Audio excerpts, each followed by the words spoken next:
to lower a growth trap.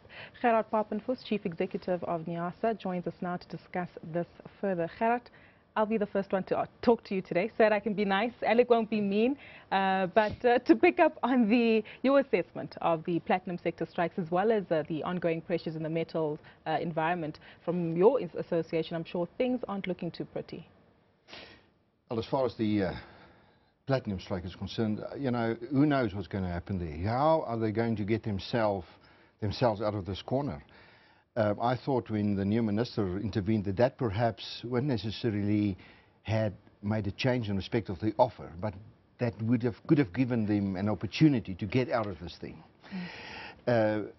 Symbolizing a different kind of intervention which could have assisted them, and while they've turned it down, I don't know what more can anybody do to get them. There's a miscalculation here, Gerhard.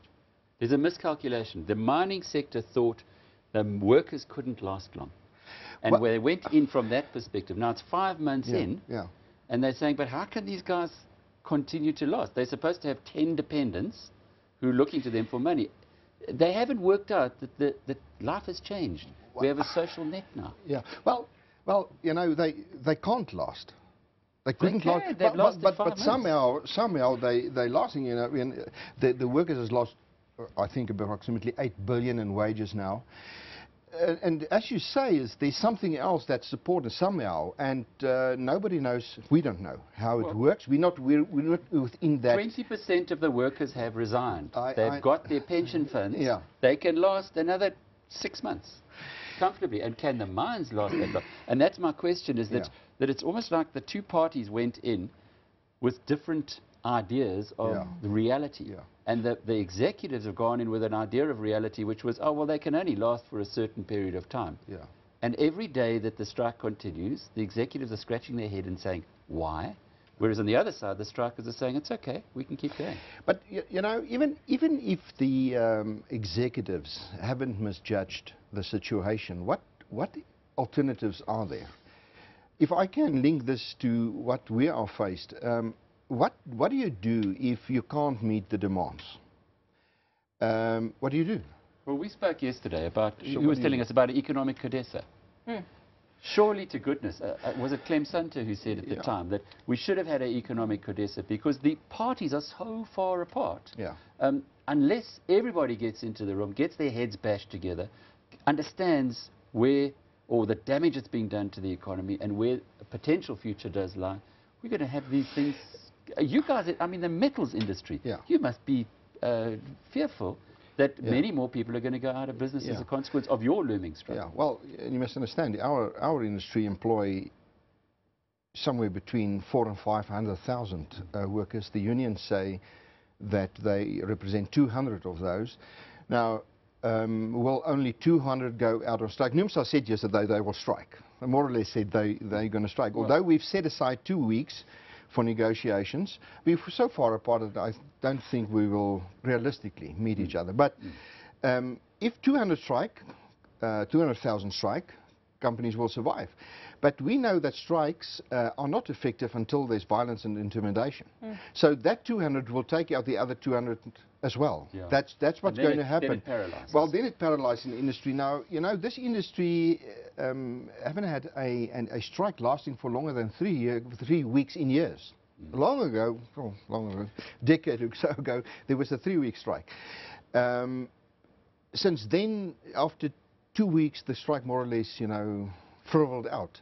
Because people didn't have money. Now all of a sudden they're looking to do. I'll tell you what, can we just look quickly at what Pala Jordan had to say? We spoke with Christine Mundwa, spoke to the former cabinet minister and ANC National Executive Committee member on his views on the strike. Here's Pala.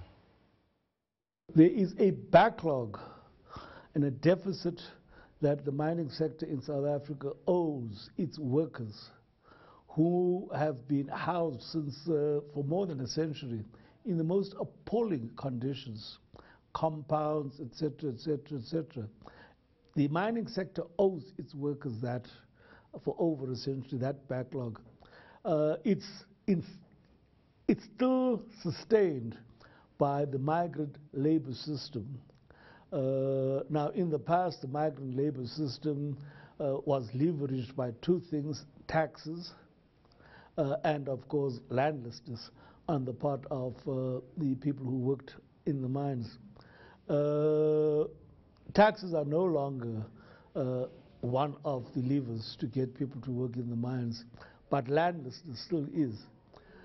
You're not going to address that by land reform, because these are people now who are earning their living as workers in an industry. And we should, in fact, be moving in a direction where they become settled mining communities around the mines where they work, rather than moving from rural areas to the mines where they work. Now, these are some of the issues which the mining sector should be seriously looking at and addressing. But there's a reluctance on their part to do that. Now, given then that you've got this situation, the demands, the wage demands of the miners and mine workers might look very exorbitant to certain people. But if you consider what it takes to then run two households, because that's effectively what they have to do. One household. It was Paulo Jordan. Well, whether you agree with him or disagree with him, the politicians are saying the mines owe the workers for the last 100 years. That's the position that he's clearly taking in there. You can't change 100 years overnight, we know that, but there doesn't seem to be too much connection between the two parties now. And if you have one side that's saying, we don't care, you owe us for the last 100 years, fix it overnight, the other side of the party does what? Goes out of business or comes to the party? Well, we're in a catch-22 situation. There was a message for very long that they owe us, whoever they may be. Employers owe we owe us. But, you know, that is not, it may be, you know, and what is happening in the business of multinationals, I don't really know. You know, this is a mystery. But, you know, 90% of business in South Africa is 90% of employment is done by smaller businesses, medium-sized businesses. That's the backbone of the economy. You know, if you have that approach, there's simply nothing to offer. There is nothing to offer anymore. The structure is such that it is so rigid that employers do not have the maneuverability, and whether we like it or not, we are operating in a global world. Employers must now decide, will I manufacture here or will I send out the product and have it manufactured somewhere else? That's a reality. And even if an employer says, I'm going to manufacture here, and his competitor goes abroad, you're out of the market. So whether we want or not, there's certain limitations which we cannot meet. And that is the reality. But, you know, there's suspicion created amongst the employees and employers. And it is a question of, you have much more to offer. I know they don't. And I don't, of course there are little, small, medium companies that's doing very well, but I'm talking in general. I know they cannot offer more. I see contracts being lost because of this. Companies abroad that wants to give tenders to us say, you're not reliable. We're going to get contracts somewhere else. Yes. Come on, you have a constituency. Why don't you call for an economic CODESA? Because the way things are going, people are talking past each other. If you've got somebody who wants a job, today he'll get the job, and then tomorrow he says, I want back pay for the last 100 years. Surely you need to get people into a room, bash a few heads together, understand some of the home truths. Can you make it happen? Yes or no? You should have given me a month's notice for this question. But you can come you've challenged me now for something. Well, you know what? You know, I've heard about this CODESA, but you know, if we do it, we really will have to talk to each other and explain. But if, you know, if we as employees are not coming to this table honestly, we need to be exposed.